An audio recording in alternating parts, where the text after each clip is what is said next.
বৈজ্ঞানিক উপায়ে স্ট্রবেরি চাষ করে লাভবান হল উত্তর দিনাজপুর জেলার কালিয়াগঞ্জ ব্লকের ভদ্র রায়।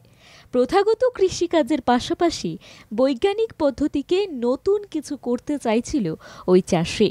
তাই ইউটিউব দেখেই মিলল স্ট্রবেরি চাষ করার ইচ্ছে। কিছুদিনের মধ্যেই পুনে এবং হিমাচল প্রদেশ থেকে কিনে আনলো প্রায় 700টি স্ট্রবেরির গাছ। সুস্বাদু এই ফলের বৃদ্ধির জন্য দরকার ঠান্ডা আবহাওয়া।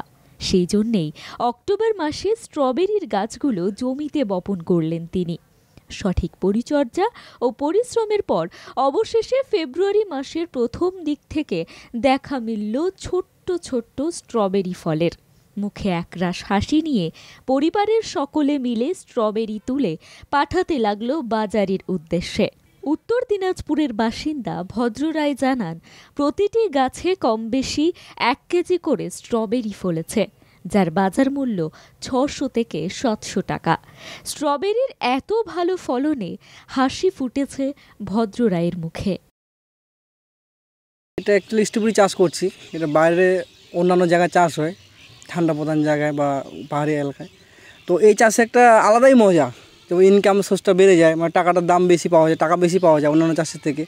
আর আমি এটা 2 দিন বাদে বাদে হারভেস্টিং করতে পারি। এটা একটা ভালো দিক, যে আমার মানে আর্থিক দিক দিয়ে সংকট একটু কম হয়, এটাই।